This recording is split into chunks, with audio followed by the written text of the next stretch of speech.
자, 8.2절은 Discriminant Analysis by Multivariate Normal입니다. 그래서 다별량 정규 분포를 가정한 기초한 판별 분석입니다. 자, 부분 모집단들 이제 P 차원 다별량 정규 분포를 따른다고 가정을 하는 겁니다. 그러니까 내가 가지고 있는 데이터가 이렇게 몇 개의 변수들에 의해서 있는데 여기 하나가 더 붙기를 집단 변수 이제 하나가 있고, 그래서 1번이냐 2번이냐 뭐에 따라서 나뉘는 거죠. 그래서 뭐 가장 뭐 제로원 케이스인 경우에 그래서 뭐 암이 걸린 집단과 아닌 집단, 또는 뭐 어떤 그러니까 특정 질병이 있는 집단과 아닌 집단, 뭐 그런 형식으로 두 집단을 나눠서 분석을 하는 경우를 얘기를 하는 거예요. 자, 그랬을 때 그 각각의 어떤 집단 안에서 내가 가지고 있는 다른 변수들에 대한 가정을 이 다별량 정규 분포를 일단 가정할 수 있다라고 가정을 하는 겁니다. 그러니까 이 평균과 분산은 다 집단에 따라서 다 다르게 일단은 정의를 하는데, 그 다르게 정의를 하는 부분에서 결과적으로 이제 어떤 식으로 다르게 분포가 형성되느냐 하는 부분을 보겠다는 거예요. 근데 우리가 전체적으로 이 다별량 정규 분포를 가정하고 이제 접근을 하는 경우에 크게 모델이 두 개로 나누어지기를, 하나의 첫 번째 경우가 모 공분산 행렬의 동일성을 가정할 수 있느냐의 여부에 따라서, 그래서 이 시그마 G라고 표현되고 있는 이 부분이 하나의 어떤 공분산 행렬로 표현할 수 있다, 다 같다고 가정할 수 있다라고 한다면 얘가 공통적으로 같은 거잖아요. 얘네가 다 같은 거죠. 그러면 이 분포를 다르게 만드는 정보는 뭐밖에 없죠? 평균밖에 없는 거죠. 그래서 평균의 차이만으로 이제 설명이 가능하느냐, 아니면 분포의 형태까지도 고려해야 하느냐 하는 부분의 차이로 선형이냐 2차냐가 이제 나뉘게 되는데요. 왜 2차 판별 분석, 왜 쿼드레틱이라고 얘기하고 얘는 왜 리니어라고 얘기하느냐 하는 부분들을 뒤에서 이제 설명을 하게 될 겁니다. 어쨌든 우리가 정규 분포, 일별량 정규 분포도 마찬가지 노말 뮤 시그마 제곱이었어요. 그러니까 정규 분포라는 녀석은 평균과 분산 두 개의 모수만 알게 되면 완벽하게 그 분포가 다 설명이 되는 그런 분포라고 얘기했어요. 그러니까 그 분포가 차이가 두 개가 다르다라고 한다면 그 다른 부분은 평균 위치에서 올 수도 있고 시그마 제곱 그 퍼짐의 정도에서 올 수도 있는 거예요. 근데 그게 다별량의 관점에서 오게 되면 평균은 똑같이 위치 정보 맞는데 이 퍼짐의 정도가 사실 이 정규 분포 일별량에서는 이런 것들이 더 뾰족하냐 더 완만하냐 이런 류의 것이었지만, 이게 공분산 매트릭스로 감으로 인해서 어느 방향으로 얼마나 많이 퍼지게 되느냐 하는 부분들까지 고려해야 되기 때문에 2차 원상에서 보게 되면 뭐 이렇게 방향성 타원을 형성하는데 이제 이런 식으로 서로 어떻게 다른 방향으로 형성이 되느냐 하는 부분들, 그리고 이렇게 길쭉한 형태냐 완만한 형태냐 하는 부분들까지도, 그 형태까지도 이제 다룰 수밖에 없다라는 것들이 이 공분산 행렬로 설명되는 부분인데, 그게 같다라고 가정할 수 있다라고 한다면 선형 판별 분석에 해당하는 것이고, 다르게 서로 다 다르다라고 해야만 한다면 2차 판별 분석이 돼야 한다는 거예요. 자, 그래서 이 선형 판별 분석이 되는 경우를 살펴보겠습니다. 자, 부분 집단별 모 공분산 행렬에 대한 동일성을 가정할 수 있다라는 건 아까 전에 각각의 집단 정보가 주어졌을 때의 확률 밀도 함수가 이런 식으로 정의가 됐는데, 이 시그마 G라고 하는 부분이 그냥 시그마로 바뀌게 돼요. 그렇게 되면 이제 G라는 부분이 인덱스가 붙은 게 뮤 G밖에 없죠. 그러니까 평균 위치 정보만이 두 개의 집단을 서로 나누게 되는 유일한 정보다라는 거예요. 만약에 이 시그마가 분포가 이렇게 되도록 이런 식으로 형태가 되도록 하는 녀석이었으면, 그 녀석이었으면 얘를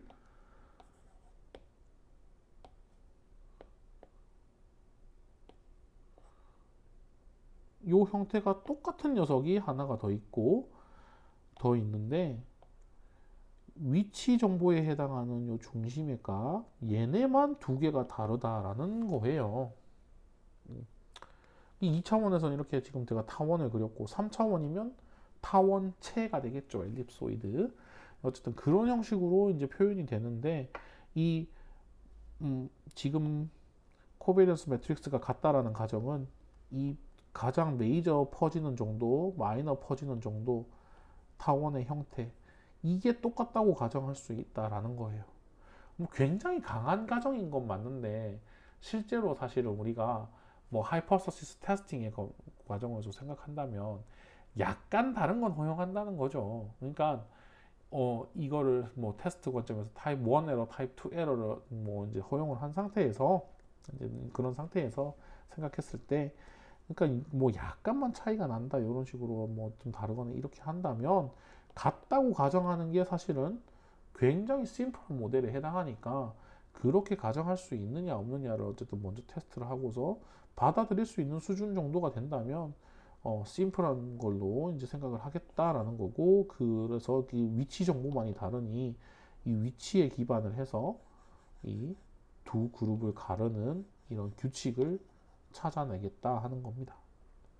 자, 그래서 이제 뭐 그래도 약간 수직적인 부분을 좀 보자면 그래서 우리는 이 시그마라는 녀석이 결과적으로 이제 시그마와 뮤는 모수에 해당하니까 데이터를 통해서 에스티메이션 추정을 해야 되는 값이었어요. 그래서 우리가 표본 공분산 행렬과 표본 평균을 사용했었죠.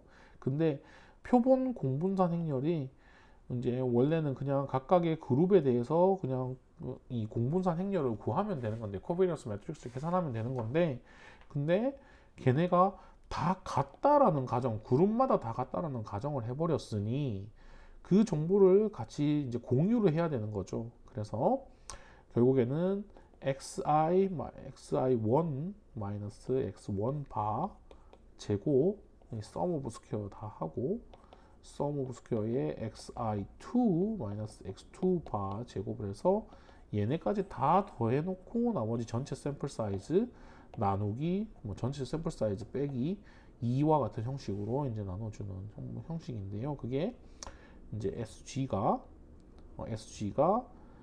sum of square에 해당하는 걸 샘플 사이즈 빼기 1에 해당하는 거를 이제 SG에 해당하는데 걔네를 이제 다시 나눠준 걸 곱해줬으니까 sum of square만 남아 있고요.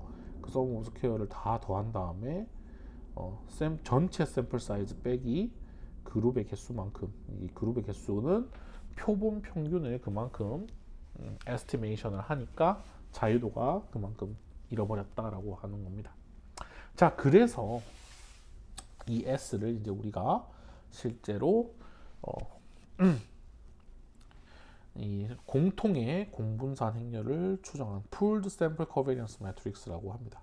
그래서 샘플 버전으로 이제 나타내 보면 표본 평균과 공통의 공분산 행렬로 나타내어져 있는 걸 볼 수 있습니다. 그래서 1번 그룹과 2번 그룹에 대해서 각각을 계산해 보고 1번 그룹의 확률이 더 높냐, 2번 그룹의 확률이 더 높냐를 우리가 생각을 해보는 거예요. 그래서 데이터가 주어졌을 때 1번 그룹에 속할 확률이 더 높아. 그러면 1번에 어사인을 해야 되는 거고 2번 그룹에 속할 확률이 더 높아 하면 2번 그룹에 속해야 되는 이제 어사인을 해야 되는 문제다라는 거죠. 그런데 그러면 이 확률을 얘를 실제로 이 얘를 한번 뜯어봤더니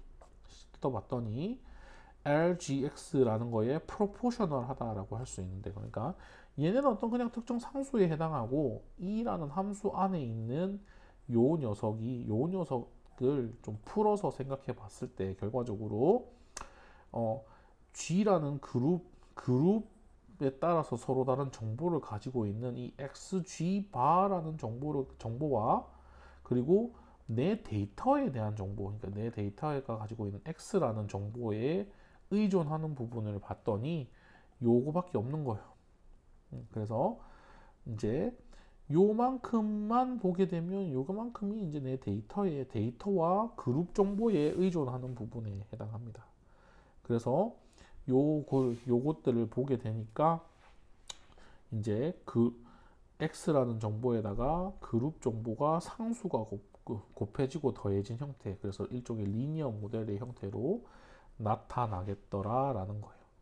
그래서 내 확률이 그래서 G라는 부분이 1이냐 2냐만 생각해 봤을 때 1이 높냐 2가 높냐라는 것들을 판단하는 게 실제로는 이 선형 함수에 의해서 나타나는 값이 1번 그룹에서 나타나는 게 더 크냐 2번 그룹에서 나타나는 게 더 크냐를 비교하는 거랑 똑같다라는 겁니다.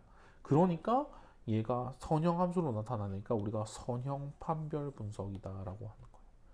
근데 이런 식으로 축약이 될 수 있는 건 S가 같은 경우로에만 해당돼요.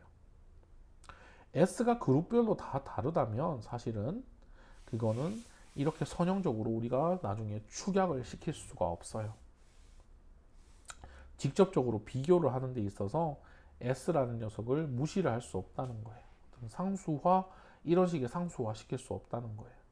그래서 그런 부분들을 나중에는 고려해야 되기 때문에 어쨌든 달라지는 부분인데, 그래서 일단은 선형 판별 분석이라고 얘기하는 이유를 일단 여기서 보여주고 있습니다. 그래서 어디에 속할 확률이 더 높으냐라는 거를 이제 판단하는 걸로 이제 결국 예측을 하는 부분인데, 그걸 이제 우리가 예제를 통해서 또 살펴보기 위해서 데이터를 finance라고 하는 데이터를 하나 가져왔습니다. 얘는 또 id라는 변수를 제외하고 나면 x1부터 x4 4개의 변수가 있고 y라는 건 1 또는 뭐 0의 값을 갖게 되는데, 그게 이제 건전 기업이냐 아니냐 뭐 이런 부분을 이제 얘기를 해주게 되는 그런 변수입니다. 자, 그래서 이 안에서 실질적으로 우리가 선형적인 선형 판별 분석인 경우에는 너무 사실은 간단하기 때문에 함수를 직접적으로 만들 수도 있어요. 그래서 이 과정을 통해서 만들어서 진행하는 부분을 사실은 보여줬는데, 이것 또한 뭐 사실은 뭐 그냥 굳이 사실 이렇게 만들어야 되는 이유가 없기 때문에 너무 간단하니까 만들었지만 또 굳이 만들 이유는 없죠. 사실 이런 아이디어를 이해한 상황에서 우리가 함수가 있으면 쓰면 되거든요. 그게 LDA라는 함수로 존재합니다. 그래서 이거를 쓰면 똑같은 결과를 얻게 되는데, 그 과정을 어쨌든 전체적으로 뭐 보여주기 위해서 이렇게 얘기를 했어요. 근데 이 L이라고 하는 함수, 아까 전에 LG라고 하는 함수를 우리가 얻었었죠.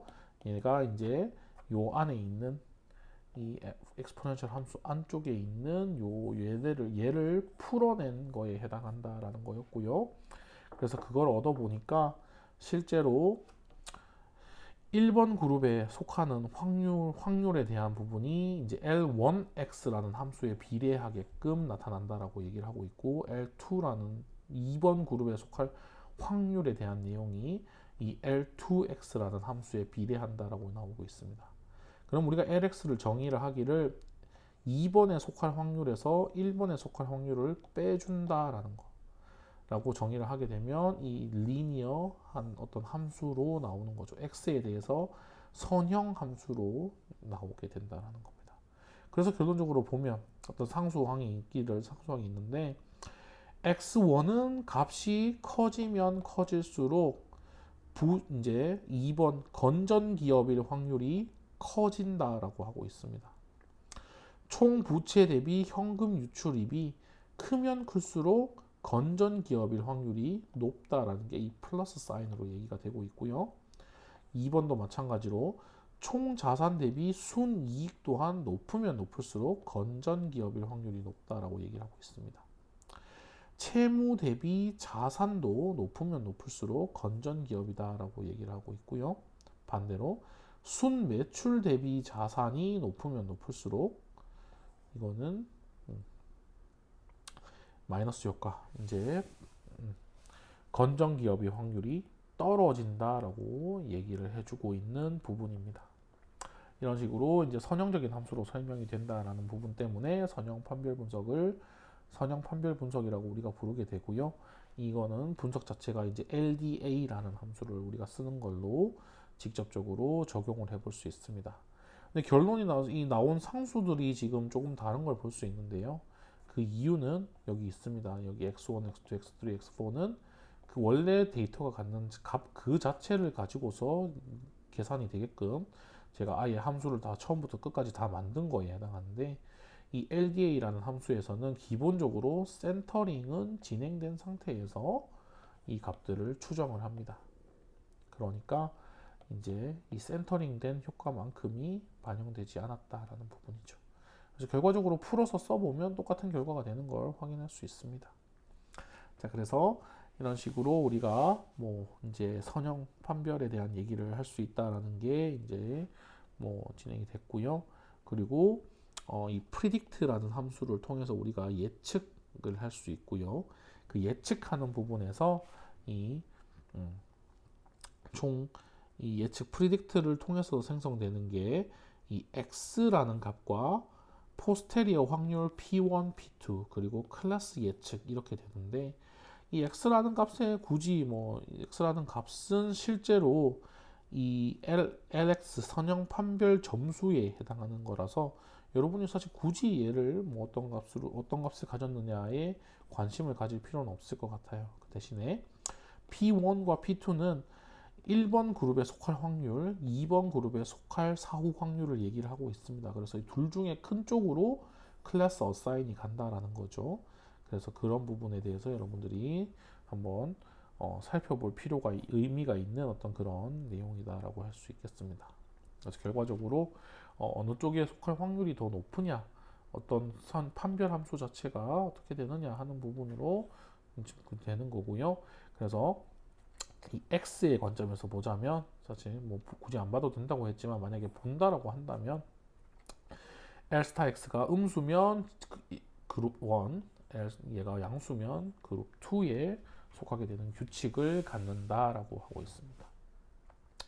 이 데이터에서는 실제로 그래서 예측을 해봤을 때 전체 46개의 데이터 중에서 18개 플러스 24개만큼은 맞는 선택을 했고요. 총 4개를 틀린 그런 케이스가 된다라고 할 수 있습니다. 그래서 뭐 사실 성능 면에서 사실 뭐 그렇게까지 뭐 만족스럽지 않냐라고 하는 부분. 근데 그런 만족도나 이런 부분들은 원래 사실 스케일이 어떻게, 원래 에큐러시, 원래 어떤 뭐 그냥 아무 정보가 없을 때 이제 그룹을 어떻게 어느 정도로 나눌 수 있느냐, 실제 50대 50을 차지하고 있느냐, 아니면 뭐 굉장히 극단적인 언밸런스 데이터에 해당하느냐 하는 부분들도 뭐 의미를 이제 조금은 그런 부분들이 굉장히 영향을 미칠 수 있잖아요. 그래서 그냥 단지 에큐러시만을 보고서 우리가 판단할 수는 없는데, 일단은 사실 뭐 그런 부분들, 어떤 부분들 어떻게 성능을 매저할 거냐 하는 부분은 1차적으로는 지금 우리가 여기서는 고려하지 않을 거고요. 그냥 그냥 에큐러시를 그냥 예제로만 보여주고 있습니다. 그래서 여러분들이 실제로 어떤 나중에 이 방법론들을 다 이제 배운 다음에 어느 판별 이제 모델이 더 좋으냐, 어떤 모형을 쓰는 것이 더 좋으냐 하는 문제로 실질적으로 접근을 한다면, 여러분들은 그 성능, 이제 판별 예측 성능을 어떤 통계량으로 결정할 것이냐, 오분류율로 할 것이냐, 또는 뭐 AUC 값으로 할 것이냐, 뭐 ROC 커브 값으로 할 것이냐, 뭐 아무튼 그런 것들이 여러 가지 값들이 존재하기 때문에, 그 중에서 여러분들이 뭐 특정 뭐 여러분들의 분야에서 또 요구하는 그런 뭐 기준이 되는 값들이 있다면, 이제 많이 쓰는 그런 값들이 있다면 가져와서 이제 성능을 비교하고 이제 가장 좋은 성능을 발휘하는 뭐 모형을 갖다가 쓰면 되는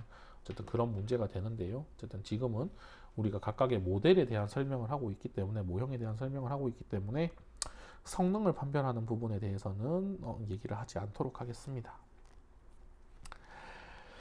자, 이제 그래서 이 선형 판별 분석은 실제로 우리가 이 모 집단의 시그마가 같은 걸 가정할 수 있을 때 할 수 있는 부분이라고 했는데, 이 부분이 이제 사실은 테스트를 통해서라도 한번 검증을 해봐야 되는 부분이죠. 뭐 사실 제일 뭐 테스트까지 거치지 않더라도 사실 우리가 시각적으로 판단할 수 있다면, EDA 과정에서 두 분포의 형태가 같냐, 뭐 다르냐 이런 부분을 판단하는 부분에서 이제 볼 수 있는 부분인데, 이제 시각적으로라도 이제 대략적으로 판단할 수 있는 부분이긴 한데요. 그게 자료가 차원이 커지면 불가능하잖아요. 그렇기 때문에 그런 부분에서 봤을 때 이제 우리가 이 테스트를 진행할 필요가 있고, 이게 이제 boxm이라는 함수, 이제 바이오 툴즈라는 패키지에 있는 boxm이라는 함수를 통해서 우리가 이 박스의 M 테스트라는 거, 그래서 homogeneity of covariance matrix, 코베리언스 매트릭스가 그룹에 따라서 동질을 하냐 하는 부분을 테스트하는 거고요. 테스트 통계량은 카이스퀘어 값에 이제 의존하게 되어 있고, p-밸류가 굉장히 작아서 지금 이 문제에서 파이낸스 문제에서 기각을 하고 있다라는 거죠. 결국 그래서 이런 이제 정분류를 얻었지만, 그러니까 에큐러시를 얻었지만 이게 굳이 믿을 만한 결론은 아니다. 선형 판별을 분석을 쓰는 것이 올바른 케이스가 아니다라는 결론이 지금 여기 나와 있는 부분입니다. 그래서 실제로 분석을 할 때는 얘부터 먼저 해서 이걸 쓸 수 있느냐 아니냐를 먼저 판단하고서 이제 진행을 해야 한다는 게 중요한 부분이죠.